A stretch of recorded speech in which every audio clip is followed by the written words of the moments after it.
Nos explica um pouquinho como é que será essa logística de ajuda aqui, e eu gostaria que tu fizesse uma avaliação disso aí que tu tem visto até aqui, Eduardo. Bom dia, bem-vindo. Bom dia, Alex. Bom dia, professor Júlio, ao Henrique, ao Domingos e a todos que nos acompanham. É uma satisfação estar no programa que pese para tratar de um assunto tão triste para a história do Rio Grande do Sul. Mas como tenho procurado dizer para todos, eu espero que muito em breve nós possamos contar tudo que nós estamos vivendo como parte da história, né, de um povo que sempre vence. Então, que efetivamente a gente consiga trilhar logo os caminhos que nos levarão para o retorno à condição de qualidade de vida da nossa sociedade como um todo. Realmente nós estamos aí num trabalho hercúleo, né, juntamente com uma série de atores técnicos colaborando conosco de maneira a chegar nas propriedades rurais. Ainda é muito difícil chegar nas propriedades rurais. Existem localidades ainda que o acesso só se dá por meio aéreo, helicóptero, não se chega nas comunidades, a não ser que se faça uma trilha, talvez, a cavalo para chegar lá. E efetivamente isso é um problema muito grave, porque nós não sabemos como colaborar com uma pessoa que não consegue ter nem mesmo o acesso da ajuda, né? Nesse momento nós temos um levantamento feito com a Embrapa Territorial em Campinas, onde nós fizemos um cruzamento junto com os técnicos deles de algumas informações importantes.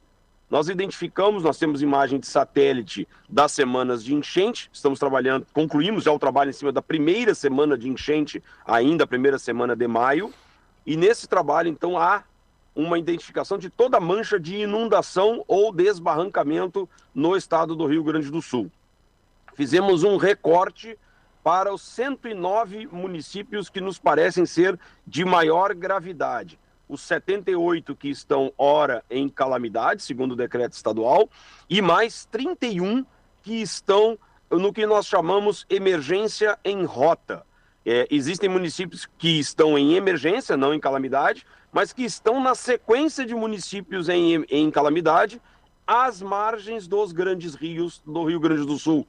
E aí estamos falando principalmente dos rios Vacacaí, Vacacaí-Mirim, Jacuí, Rio Pardo, Rio Taquari, Rio das Antas, Rio dos Sinos, Rio Caí e o Gravataí.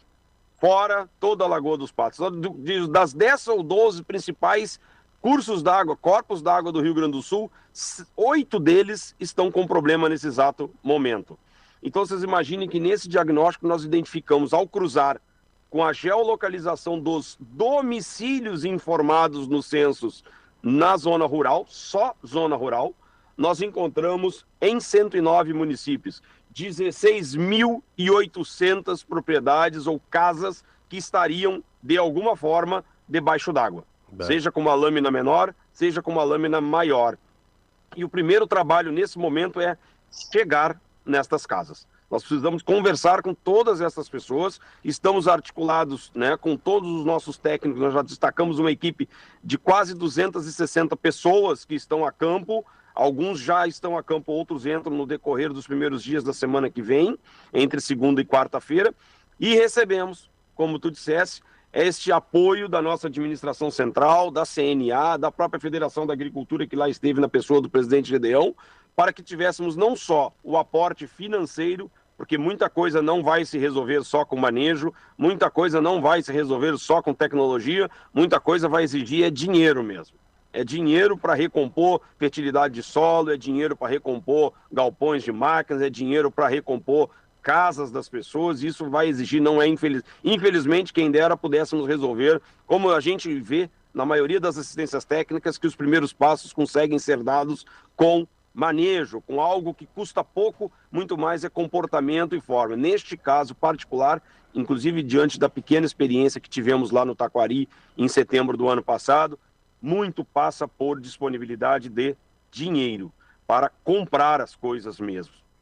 E aí, obviamente, recebemos também a oferta, né, e que estamos estudando a análise de como proceder com isso, de mais pelo menos 300 técnicos que viriam de fora do estado, ou seja, conseguiríamos compor, de certa forma, ágil, ainda durante a semana que vem, um grupo de 600 profissionais que estariam a campo em 109 municípios nesse primeiro momento, tentando fazer o levantamento da vida desses 16 mil e quase 17 mil domicílios.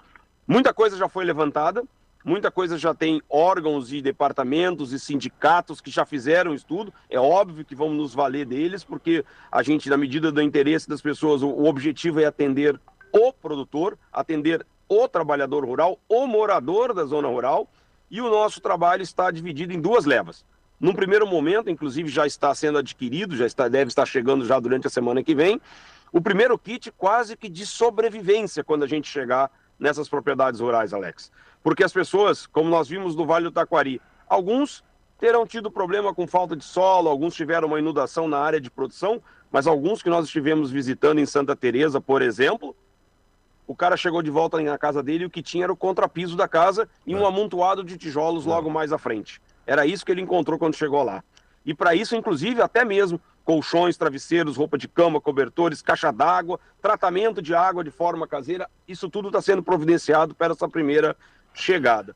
Isso é quase que uma fase de retorno e depois entraremos, como diz o professor Júlio, já pensando também, e aí como diziam todos que nos antecederam, Amaro, o professor Enio, o próprio Rodrigo, pensando já na recuperação da estrutura produtiva dessas pessoas, e aí talvez, Júlio usou a palavra, talvez até é a reforma mesmo, Júlio, porque tem muita gente que não vai poder esperar 3 anos para ver o seu solo ter a fertilidade mínima, para ter uma produtividade mínima razoável, tem gente que vai ter que mudar de cultura, tem gente que vai ter que mudar o lugar da sua casa, e esse é um problema gravíssimo, porque as propriedades têm 5 hectares, 7 hectares, coloca essa casa onde?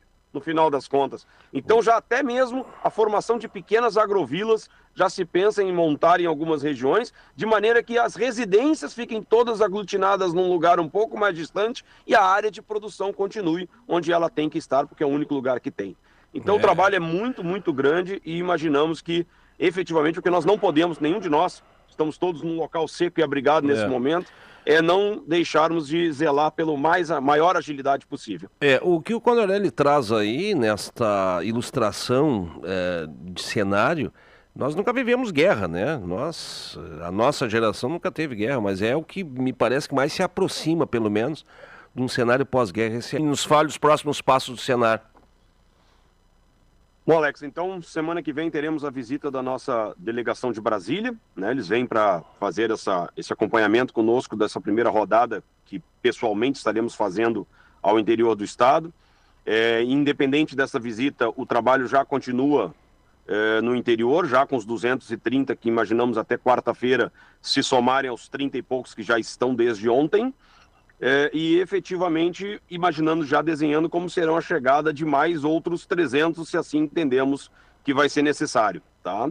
E obviamente a ideia é que na outra semana já comecemos a fazer alguma devolutiva de caráter emergencial e iniciemos o diagnóstico já nas primeiras visitas do que será o futuro. A gente tem que tomar um cuidado muito grande só.